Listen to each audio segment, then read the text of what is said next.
Good morning student. आज आपण पाहणार आहोत अस्फीती, मुद्रा संकोच किंवा मंदी. या अगोदर आपण पाहिलं होतं मुद्रेचा विस्तार किंवा मुद्रा विस्तार, तेजी किंवा स्फीती यासंबंधीची माहिती मागल्या व्हिडिओमध्ये आपण पाहिली होती. आणि तेजी म्हणजे वस्तूच्या किमतीमध्ये दिवसेंदिवस वाढ होत जाणे आणि मुद्राचे मूल्य कमी होणे. देशांतर्गत जो वस्तूचा साठा असतो, उत्पादित वस्तूचा साठा असतो, त्या वस्तूच्या साठ्यामध्ये मागणीनुसार वाढ न होणे आणि त्या कालावधीमध्ये, तेजीच्या कालावधीमध्ये लोकांच्या हातामध्ये पैसा जास्त असल्यामुळे रोजगारीच्या संधी वाढतात. कारण डिमांड जास्त झालेली असते आणि डिमांड जास्त झालेली असल्यामुळे आणि वस्तूच्या पुरवठ्यामध्ये पाहिजे तेवढ्या प्रमाणामध्ये वाढ न झाले असल्यामुळे उत्पादन वाढीसाठी उत्पादक नवीन नवीन वस्तूचे उत्पादन करतात किंवा ज्या जुन्या पेढ्या असतात त्या जुन्या पेढ्या आपल्या उत्पादनामध्ये वाढ करण्याचा प्रयत्न करतात. त्याच्यामुळे देशामध्ये रोजगारीच्या संधी वाढतात. रोजगारीच्या संधी वाढल्यामुळे लोकांच्या हातामध्ये पैसा जातो आणि लोकांच्या हातामध्ये पैसा गेला असल्यामुळे लोक सुरुवातीपेक्षा जास्त प्रमाणामध्ये वस्तूची खरेदी करतात.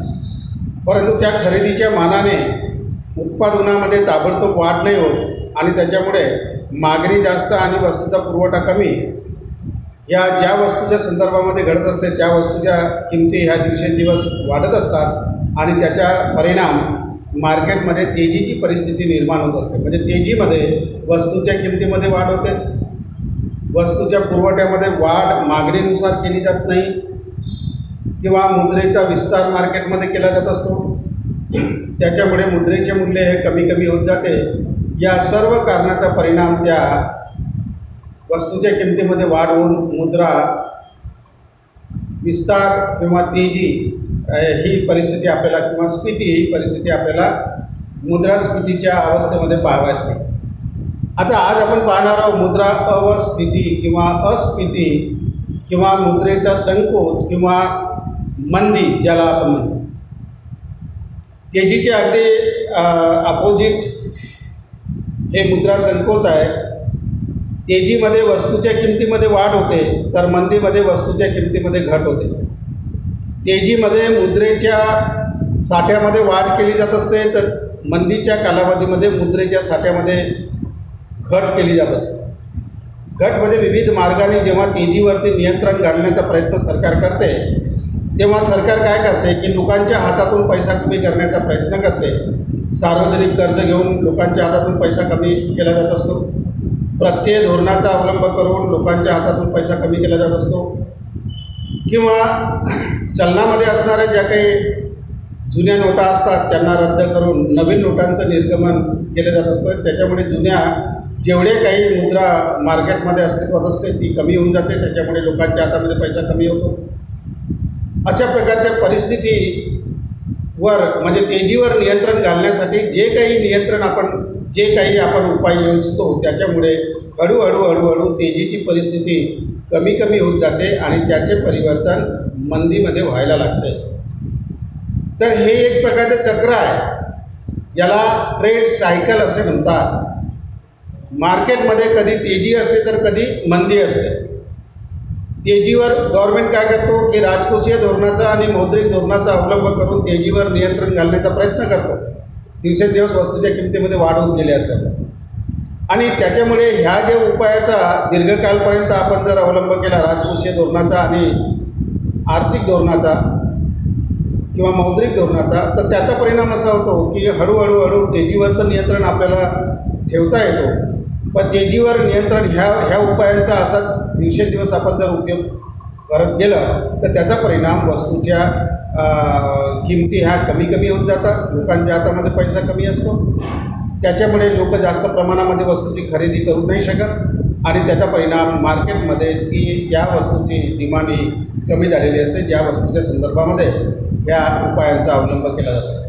आणि मग हळूहळू मागणी कमी होते आणि मागणी कमी झाली असल्यामुळे आणि तिकडे पुरवठा जास्त असल्यामुळे त्याचा परिणाम पुरवठा आणि मागणी यांच्यामध्ये असंतुलन निर्माण होऊन पुरवठा जास्त आणि मागणी कमी असल्यामुळे प्रत्येक उत्पादकाला असं वाटतं की आपला माल जास्त प्रमाणामध्ये विकावा, म्हणून उत्पादक काय करतात, त्या विशिष्ट वस्तूच्या किमती कमी करण्याचा प्रयत्न करतात। आणि एक परिस्थिती मार्केटमध्ये अशी असते की वस्तूच्या किमती एवढ्या कमी असतात की त्या वस्तूच्या किमतीतून उत्पादन खर्चसुद्धा भरून निघू नाही शकत आणि त्याचा परिणाम, त्याचं परिवर्तन मंदीमध्ये होत असतं। तर मंदी म्हणजे, मंदी याचा अर्थ मुद्रेच्या मूल्यामध्ये मुद्रेच्या मूल्यात वाढ,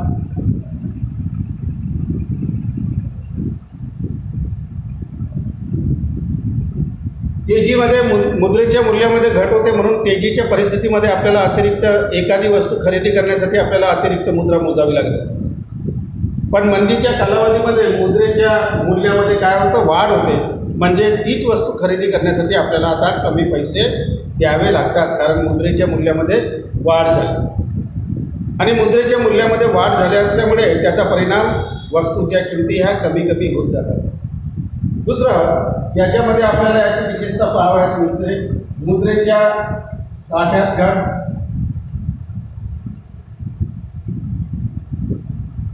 मंदीच्या कालावधीमध्ये मुद्रेच्या साठ्यामध्ये घट होत असते, म्हणजे मार्केटमध्ये जेवढ्या मुद्रेची आवश्यकता असते तेवढी मुद्रा लोकांच्या हातामध्ये नसते, त्याच्यापेक्षा कमी मुद्रा लोकांच्या हातामध्ये असल्यामुळे लोक सुरुवातीपेक्षा जास्त प्रमाणामध्ये वस्तूची खरेदी नाही करू शकत आणि त्याचा परिणाम मार्केटमध्ये वस्तूची जे डिमांड आहे हे हळूहळू कमी होत असते।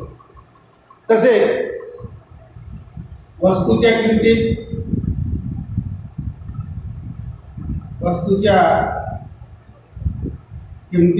घट, वस्तूच्या किमतीमध्ये दिवसेंदिवस घट होत जाते, म्हणजे वस्तूच्या किमती दिवसेंदिवस एवढ्या कमी होतात की त्या उत्पादकाला आपल्या वस्तूची निर्मिती करणं परवडत नाही, कारण त्याचा प्रॉफिट जो असतो हा प्रॉफिट मंदीच्या कालावधीमध्ये एकदम कमी होऊन जातो। आणि त्याला जर प्रॉफिट मिळत नसेल मग तो काय करतो, आपल्या उत्पादनामध्ये कपात करण्याचा प्रयत्न करतो आणि त्या कालावधीमध्ये उत्पादनामध्ये कपात करणं म्हणजे जे उत्पादन होते त्या उत्पादक साधनांचा कमी प्रमाणामध्ये उपयोग करणं, आणि कमी प्रमाणामध्ये उपयोग केला असल्यामुळे अनेक प्रकारचे मजूर खाली होतात, त्यांना रोजगार नसतो, त्यांच्या हातामध्ये पैसा जात नाही आणि याचा परिणाम म्हणून या परिस्थितीमध्ये लोकांचे उत्पन्न एकदम कमी होऊन जाते, म्हणून खरेदी कमी होते। खरेदी कमी झाली की पुरवठा जेवढा असतो तेवढा पुरवठ्याचा उठाव मार्केटमध्ये नाही होऊ शकत, मागणी एकदम कमी झालेली असते आणि त्याचा परिणाम उत्पादकाला पडत्या किमतीमध्ये आपला माल विकावा लागत असतो। म्हणून मंदीच्या कालावधीमध्ये रोजगार उपलब्ध नसतो, रोजगार एकदम कमी झालेला असतो, निराशाचं वातावरण अर्थव्यवस्थेमध्ये निर्माण झालेले असते, लोकांच्या हातामध्ये पैसा नसतो आणि अशा प्रकारच्या परिस्थितीमध्ये मंदीमध्ये वस्तूच्या किमती एकदम कमी झालेल्या असतात। चौथा आहे, याच्यामध्ये वस्तूच्या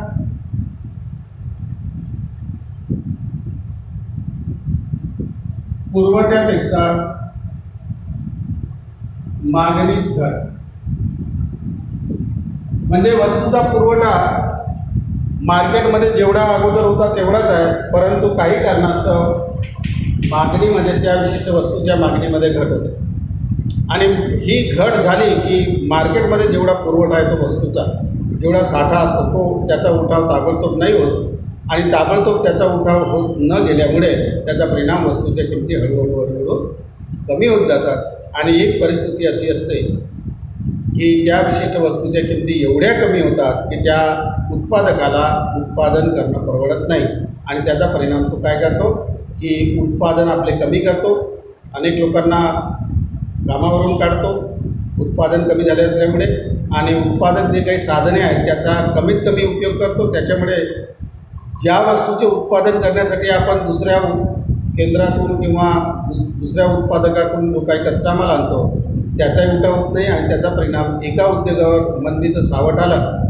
की अर्थव्यवस्थेमध्ये त्याच्यावर जे काही उद्योग अवलंबून आहेत त्या सर्व उद्योगामध्ये मंदी येत असते। तर अशा प्रकारे मंदीच्या कालावधीमध्ये मुद्रेच्या मूल्यामध्ये वाढ होते, मुद्रेच्या साठ्यामध्ये घट होते, वस्तूच्या किमतीमध्ये घट होते, तर वस्तूच्या पुरवठ्यापेक्षा मागणीमध्ये घट होते। ही जी परिस्थिती मार्केटमध्ये निर्माण झाली असेल तर अशा प्रकारच्या परिस्थितीला मंदी असं म्हटलं जात असतं. म्हणजे तेजीच्या अगदी विरुद्ध आपल्याला मंदी पाहावयास मिळत असते. आता या मंदीच्या संदर्भामध्ये अनेक अर्थशास्त्रांनी व्याख्या केलेली आहे.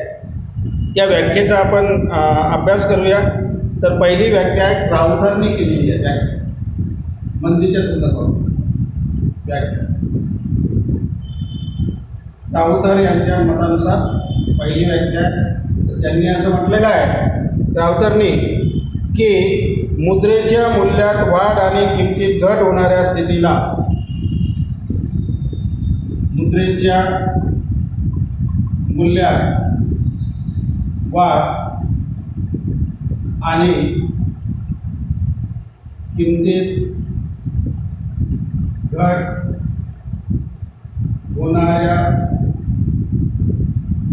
स्थितीला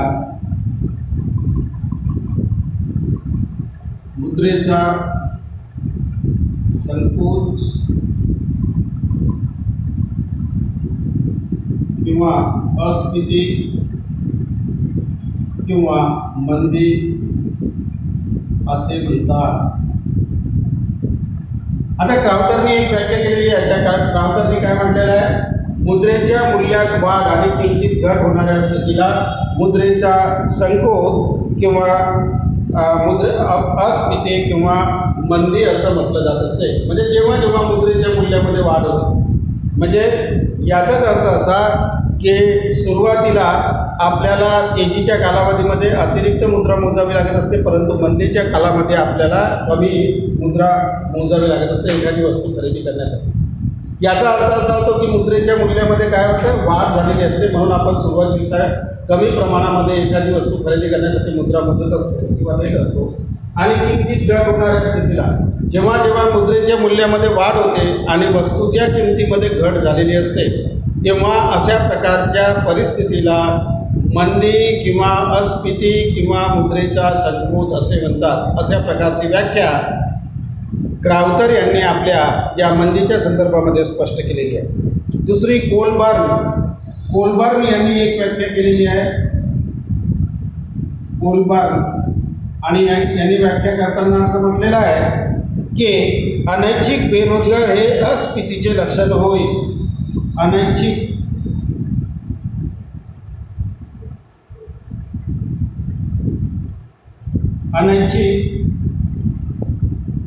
बेरोजगारी हे अस्फीतीचे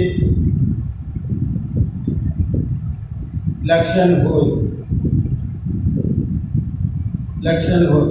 म्हणजे याचा अर्थ असा होतो की अनैच्छिक बेरोजगारी हे अस्फीतीचे लक्षण होय. अनैच्छिक बेरोजगारी आणि याचा अर्थ असा होतो की अनैच्छिक बेरोजगारी म्हणजे उपलब्ध असणाऱ्या मजुरी दरावर काम करण्याची इच्छा असून सुद्धा लोकांना जेव्हा काम मिळत नाही तेव्हा त्याला अनैच्छिक बेकारी असं म्हटलं जात असते. अनैच्छिक म्हणजे त्यांची इच्छा असताना सुद्धा त्यांना काम मिळत नाही.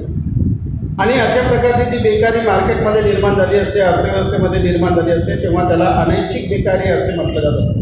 म्हणजे इच्छा असून सुद्धा, काम करण्याची इच्छा असून सुद्धा प्रचलित मजुरी दरावर जो दर मार्केटमध्ये सुरू आहे त्या दरावर, म्हणजे मजूर किंवा इतर जे मजदुरी करणारे किंवा जे काही नोकरी करणारे जे लोक असतात त्यांची डिमांड अशी नसते की आम्हाला जास्त तुम्ही मजुरी द्या किंवा जास्त आम्हाला वेतन द्या. जो मार्केटमध्ये प्रचलित मजुरी दर आहे त्या प्रचलित मजुरी दरावर हे लोक काम करायला तयार असतात. पण मंदीच्या कालावधीमध्ये रोजगारच नसतो आणि रोजगार नसल्यामुळे याचा परिणाम असा होतो की लोक बेरोजगार होतात. म्हणजे काम करण्याची इच्छा आहे परंतु रोजगारच नाही आहे. म्हणून अशा प्रकारच्या बेकारीला अनैच्छिक बेकारी असे म्हटले जात असते. तर जेव्हा अशा प्रकारची स्थिती मार्केटमध्ये निर्माण होते किंवा अर्थव्यवस्थेमध्ये निर्माण होते, काम करण्याची इच्छा असून सुद्धा लोकांना काम मिळत नाही, जे मजुरी दर सुरू आहे त्या मजुरी दरावर, तर तेव्हा अशा प्रकारची स्थिती जेव्हा बाजारपेठेमध्ये किंवा अर्थव्यवस्थेमध्ये निर्माण झालेली असते तेव्हा त्या स्थितीला अस्फीती असे म्हणतात. अशा प्रकारचे मत कोलबर्न यांनी आपल्या या मंदीच्या किंवा अस्फीतीच्या व्याख्येच्या संदर्भामध्ये स्पष्ट करून सांगितलेले आहे. आता तिसरी एक व्याख्या केलेली आहे आणि ती व्याख्या केलेली आहे प्रोफेसर किन्स यांनी. किन्सची व्याख्या पाहूया तिसरी. तर त्यांनी असं म्हटलेलं आहे किन्सनी की मुद्रेची क्रयशक्ती वाढावी आणि मूल्यस्तर कमी व्हावा ह्याकरिता मुद्रेची किन्सची व्याख्या मी वर सांगत आहे तुम्हाला. तिसऱ्या प्रकारची व्याख्या आहे किन्स यांची. तर मुद्रेची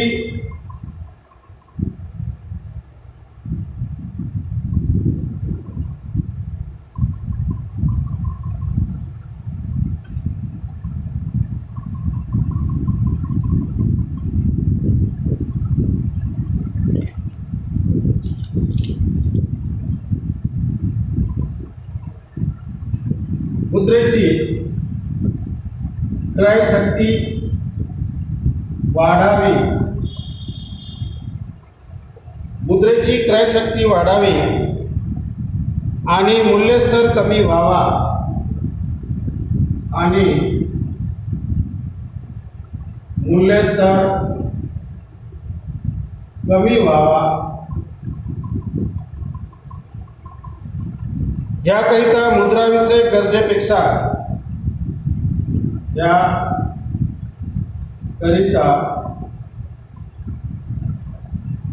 मुद्रेविषयक गरजेपेक्षा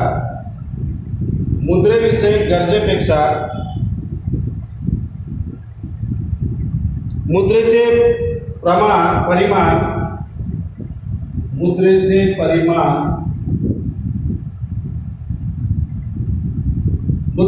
परिमाण कमी करण्याच्या धोरणाला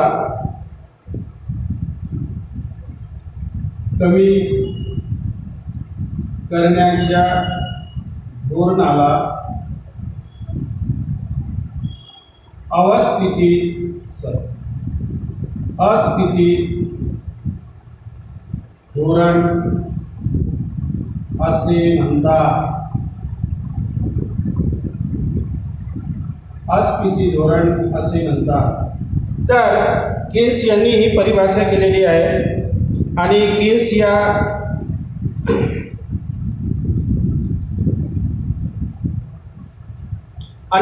यांनी यानुसार एक परिभाषा केली आहे आणि किन्सनुसार मुद्रेची क्रयशक्ती वाढावी आणि मूल्यस्तर कमी व्हावा. मुद्रेची क्रयशक्ती वाढावी आणि मूल्यस्तर कमी व्हावा याकरिता मुद्रेविषयक गरजेपेक्षा मुद्रेचे परिमाण कमी करण्याच्या धोरणाला अस्फीती धोरण असे म्हणतात. आता या ठिकाणी यांनी असे म्हटलं आहे किन्सनी की मुद्रेची क्रयशक्ती वाढायला पाहिजे आणि मूल्यस्तर कमी व्हावा याकरिता मुद्रेविषयक गरजेपेक्षा मुद्रेचे परिमाण जेव्हा कमी करण्यात येते सरकारकडून किंवा जे धोरण राबविण्यात येते या धोरणाच्या संदर्भामध्ये जे काही सरकारने राबविलेले धोरण असेल अशा प्रकारच्या धोरणाला अस्फीतीचे धोरण असं म्हटलं जात असते. म्हणजे सरकारकडून एक धोरण निश्चित केले जात असते, त्या धोरणानुसार मुद्रेची क्रयशक्ती वाढावी असं सरकारला वाटत असेल आणि मुद्रेची क्रयशक्ती वाढविण्यासाठी धोरणाचा अवलंब केला जात असेल सरकारकडून की ज्याच्यामुळे मूल्यस्तर हा काय व्हावा, कमी व्हावा. म्हणजे हे कोणत्या संदर्भामध्ये केले जात असते, जेव्हा तेजीची परिस्थिती मार्केटमध्ये निर्माण झाली असते, वस्तूच्या किमती या मार्केटमध्ये भरमसाठ वाढलेल्या असतात, तेव्हा त्या मुद्रेचे मूल्य जेव्हा मोठ्या प्रमाणामध्ये कमी झालेले असते तर सरकारला असं वाटते की मुद्रेचे मूल्य हे वाढावे आणि मुद्रेचे मूल्य वाढविण्याकरिता आणि मूल्यस्तर जो आहे जो वाढलेला असतो त्याला कमी व्हावा याकरिता सरकारला काय करावं लागत असते, मुद्राविषयक जो काही धोरण आहे हे धोरण त्याला आखावं लागत असते. आणि म्हणून या धोरणांची जेव्हा आखणी करण्यात येत असते किंवा हे धोरण राबविले जात असते तेव्हा अशा प्रकारच्या धोरणाला अस्फीतीचे धोरण असे म्हटलं जात असते.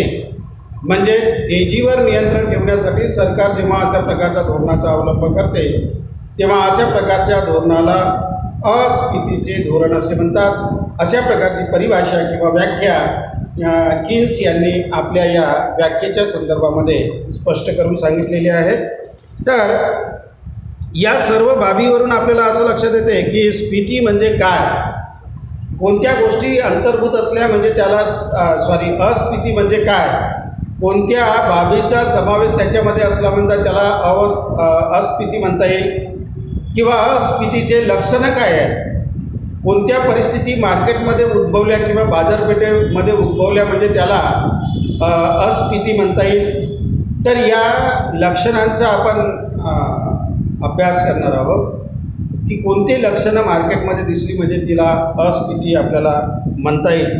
तर या दिलेल्या व्याख्येवरून, या तिन्ही व्याख्येवरून आपल्याला असं म्हणता येईल की अस्फीती म्हणजे क्रयशक्ती वाढावी आणि मूल्यस्तर कमी व्हावा, म्हणजे मूल्यस्तर कमी व्हावा आणि क्रयशक्ती वाढावी याच्यासाठी जे काही धोरण अवलंबण्यात येते त्याच्या संदर्भामध्ये अस्फीतीची निर्माण होते असे किन्सने व्याख्या केली. तर क्राउथरच्या मते मुद्रेच्या मूल्यात वाढ आणि किमतीत घट झाली असेल. मुद्रेच्या मूल्यात वाढ, मुद्रेचे मूल्य सुरुवातीपेक्षा जास्त प्रमाणामध्ये वाढलेले असेल आणि वस्तूच्या किमतीमध्ये घट झालेली असेल. तर मुद्रेच्या मूल्यात वाढ आणि वस्तूच्या किमतीत घट, या दोन गोष्टी. तिसरी गोष्ट, अनैच्छिक बेरोजगारी निर्माण झाली असेल अर्थव्यवस्थेमध्ये, म्हणजे इच्छा असूनसुद्धा लोकांना प्रचलित मजुरी दरावर काम मिळत नसेल तर ही एक परिस्थिती निर्माण झाली असेल. आणि मुद्रेची क्रयशक्ती आणि मूल्यस्तर कमी व्हावा याकरिता मुद्रेविषयक धोरण जे काही सरकार राबवित असते या धोरणाच्या संदर्भामध्ये जे काही परिस्थिती निर्माण होते त्या परिस्थितीला अस्फीती असं म्हटलं जात असतं. तर या अस्फीतीच्या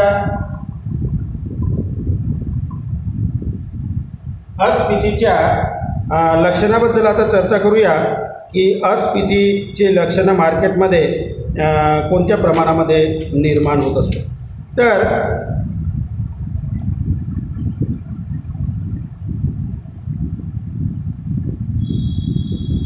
अस्फीतीचे लक्षणे त्याच्यामध्ये पहिला आहे मुद्रेच्या पुरवठ्यात वाढ.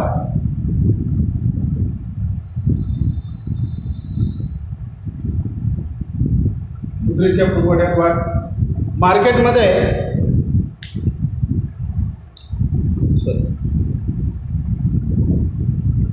मुद्रेच्या पुरवठ्यामध्ये घट झाली असेल. मार्केटमध्ये समजा लोकांच्या मागणीनुसार मुद्रेच्या पुरवठ्यामध्ये घट झाली असेल, लोकांच्या हातामध्ये जेवढ्या प्रमाणामध्ये मुद्रा आर्थिक व्यवहार करण्याकरता पाहिजे असेल जेवढ्या प्रमाणामध्ये मुद्रा मार्केटमध्ये अवेलेबल नसेल, उपलब्ध नसेल, किंवा जेवढ्या प्रमाणामध्ये जी काही मागणी आहे ती मागणी, वस्तूची मागणी करण्याकरिता लोकांच्या हातामध्ये पैसा नसेल तर त्याच्यामुळे काय होतं की मुद्रेच्या पुरवठ्यामध्ये, म्हणजे याचाच अर्थ असा आहे की मुद्रेच्या पुरवठ्यामध्ये घट झाली असेल. जेवढा मुद्रेचा पुरवठा पाहिजे तेवढा मुद्रेचा पुरवठा अर्थव्यवस्थेमध्ये नसेल तर त्याचा परिणाम लोकांची जी मागणी असते वस्तूसंबंधीची ती मागणी एकदम कमी होऊन जाते. म्हणजे लोक सुरुवातीपेक्षा कमी प्रमाणामध्ये वस्तूची खरेदी करतात. म्हणजे मुद्रेच्या पुरवठ्यामध्ये जर घट झाली असेल तर अशा प्रकारच्या, म्हणजे पाहिजे तेवढा पैसा लोकांच्या हातामध्ये नसेल तर अशा प्रकारची परिस्थिती जेव्हा निर्माण होते मार्केटमध्ये, म्हणजे लोकांकडे पैसाच नसतो वस्तू खरेदी करण्याकरता,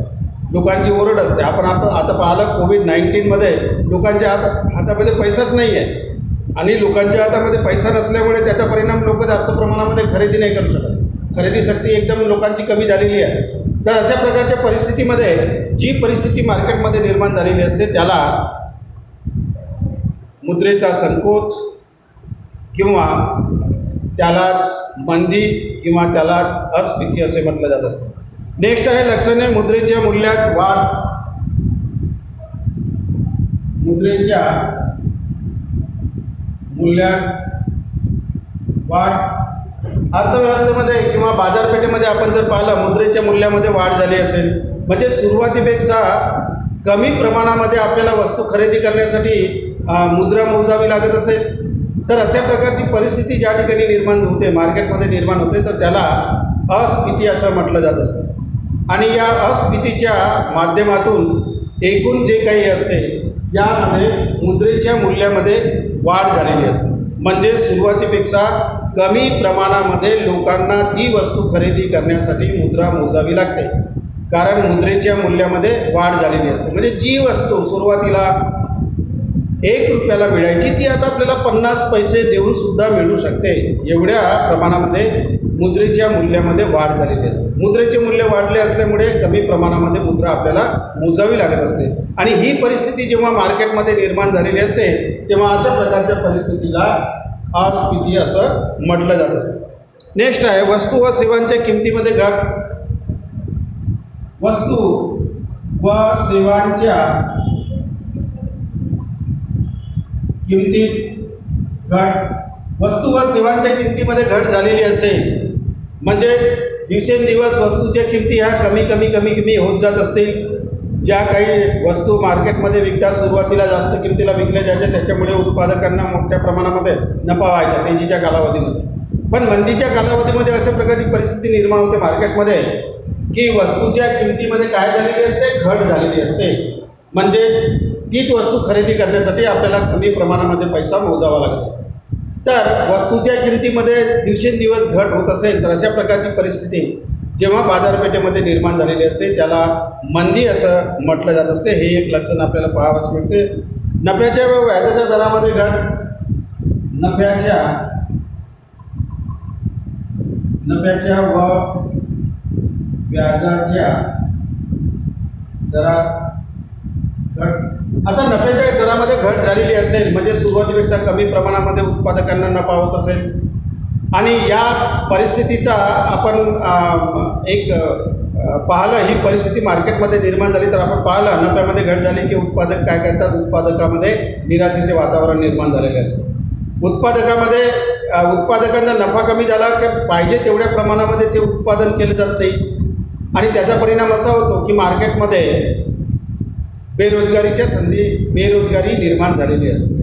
आणि बेरोजगारी निर्माण झाली की परत लोकांच्या हातामध्ये पैसा नसतो, लोक अजून बेरोजगार होतात, त्यांची मागणी कमी होते आणि त्यांची मागणी कमी झाली आणि तर त्याचा परिणाम त्या विशिष्ट वस्तूच्या किमती अजून कमी गेलेल्या असतात. म्हणजे नफ्याच्या व्याजाच्या दरामध्ये घट झालेली असते. व्याजाच्या दरामध्ये कर्जाऊ जे काही उद्योगधंद्यांना व्याज दिले जात असते त्याच्या दरामध्ये घट झाली असेल तर उत्पादक काय करतात, त्या मोठ्या प्रमाणामध्ये पैसा उभा करतात आणि वस्तूचे उत्पादन करतात. पण डिमांड मात्र त्या प्रमाणामध्ये झालेली नसते आणि त्याचा परिणाम वस्तूच्या किमती ह्या कमी होत जातात. रोजगारीत घट. तर लोकांचे जे काही रोजगार आहे हे मंदीच्या कालावधीमध्ये रोजगारीत घट होते. कारण मंदीच्या कालावधीमध्ये लोकांच्या हातामध्ये पैसा नसतो. मंदीच्या कालावधीमध्ये लोकांच्या हातामध्ये पैसा नसल्यामुळे लोक जास्त प्रमाणामध्ये वस्तूची खरेदी नाही करू शकत, त्याच्यामुळे डिमांड कमी होते. डिमांड कमी झाली असल्यामुळे तिकडे उत्पादक काय करतात की आपले जे उत्पादन आहे हे कमी करतात. त्याचा परिणाम काही उत्पादन करणं हे एखादी व्यावसायिक संस्था बंद करते किंवा त्या उत्पादनामध्ये कपात केली जात असते. ज्यांनी उत्पादन करणं बंद केलं तेवढे पूर्ण रोजगार जे मजूर कामाला असतील किंवा लोक कामाला असतील तेवढे लोक बेरोजगार होऊन जातात. ज्यांनी कपात केली असेल तर त्याच्यापैकी काही मजूर बेकार होतात. म्हणजे निराशेचं वातावरण औद्योगिक केंद्रामध्ये निर्माण झालं असल्यामुळे मागणी कमी असते आणि पुरवठा जास्त असतो, म्हणून बाजारपेठेमध्ये माल पडून राहतो, म्हणून उत्पादन कमी केले जात असते. उत्पादन कमी करणं म्हणजे उत्पादक साधनांना कामावरती कमी लावणं, त्याचा परिणाम त्यांच्यामध्ये बेरोजगारी निर्माण होतो आणि अशा प्रकारे रोजगारीमध्ये घट होते मंदीच्या कालावधीत. तर जेव्हा रोजगारीमध्ये दिवसेंदिवस घट होत असेल, लोक बेरोजगार होत असतील तर अशा प्रकारची परिस्थिती ज्या ठिकाणी निर्माण होते किंवा ज्या अवस्थेमध्ये निर्माण होते त्या अवस्थेला मंदीची अवस्था असं म्हटलं जात असते.